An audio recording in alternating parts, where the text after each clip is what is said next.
reality has a little bit more room to speak before meaning starts rushing in. And maybe that's one of the quiet invitations of discernment, to let what we observe to remain what we're observing a little longer before we try connecting meaning to it.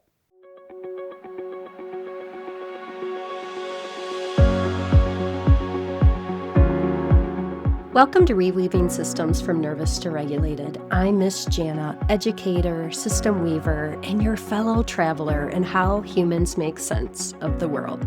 This isn't a podcast. This is a nervous system attunement lab. In Season 2, The Bridge begins where the sanctuary leaves off. Not with more noticing, but with what do we do with what we've noticed? Here we explore how experience is shaped by the environments we've lived in, by the relationships we've been a part of, and by the stories we've learned to carry. If you've ever felt responsible for more than your share, or sensed that there's a larger story underneath what you're living, welcome to The Bridge. This is Reweaving Systems from Nervous to Regulated. I'm Miss Jana, and you are listening to Season 2, Art 2 of The Bridge, Honest Discernment. This is the new moon, a time where we begin to ask a new question together. Today's question is, what am I observing? Over the past several conversations, our picture of experiences has quietly widened. We begin discovering that what first appears is only part of the story, that conditions shape what becomes possible, and that our inherited meanings, the way we adapt ourselves, and the ways that we engage in the system are often organized long before we recognize what's being organized there. As our picture has expanded, another question has quietly begun to emerge. Once we begin to see more, how do we begin learning to see more clearly? Because seeing more and seeing more clearly are different ways of making meaning out of the same experience. Thinking back, I can remember a moment when meaning started to form before anything else. A text arrived from one of my close friends. Only 4 words.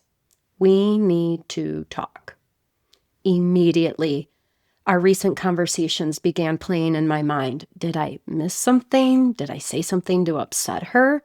As the time passed, the conversation kept unfolding in my mind. I replayed all of our old interactions. I imagined new interactions.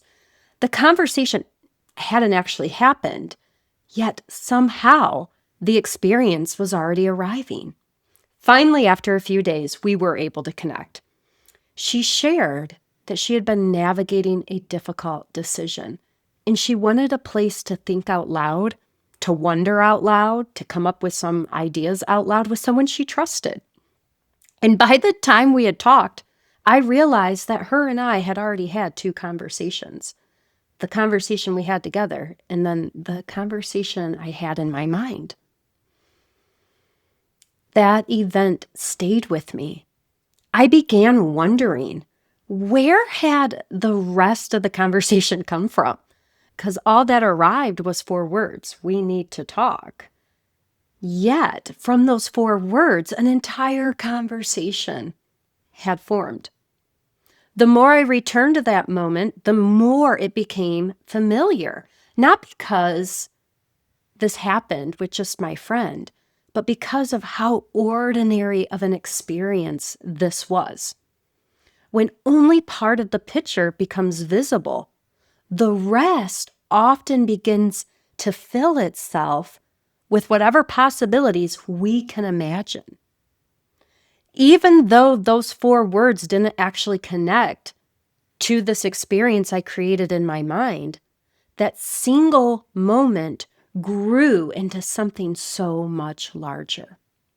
Before long, I realized I'm not just responding to the actual experience, I'm responding to my observation of the experience. And my observation was actually not accurate because I didn't have the full picture. And as I continue to think on this moment, another distinction comes into view. Some parts of the experience came directly from what I had seen, but other parts grew from meaning I had given it that didn't actually exist. But somehow, those two experiences have become so woven together that it felt like one. Once I noticed this, I began seeing it in places I had not recognized it before.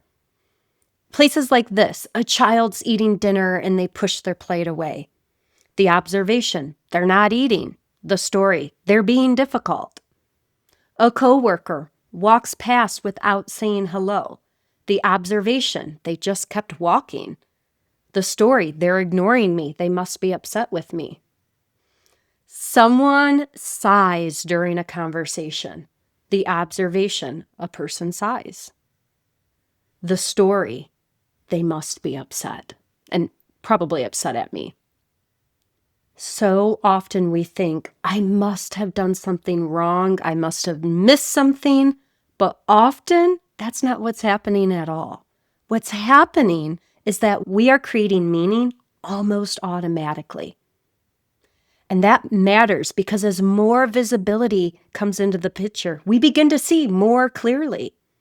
And I wonder if discernment begins with an even more simpler question.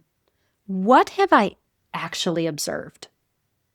And what has begun gathering around it that I've actually created in my own mind? Both of these questions belong because they serve different purposes. And as we begin telling the difference, something quietly changes. Reality has a little bit more room to speak before meaning starts rushing in. And maybe that's one of the quiet invitations of discernment, to let what we observe to remain what we're observing a little longer before we try connecting meaning to it. Because sometimes the clearest understanding comes from allowing something to be fully seen before we make meaning of it. And with that, our loom is ready to rest. Today we discuss the possibility of remaining with reality a little longer before deciding what it means and before attaching a story to it. One day this week, whenever you notice yourself arriving to a conclusion, I invite you to pause and I invite you to ask, what have I actually observed? Stay there for a moment before asking what it means. Simply notice the crossing. As we move into the first quarter moon, our questions continue to unfold. Next time, we'll take it a step further. We'll begin asking, what is producing this? Until then, there is space for what is here.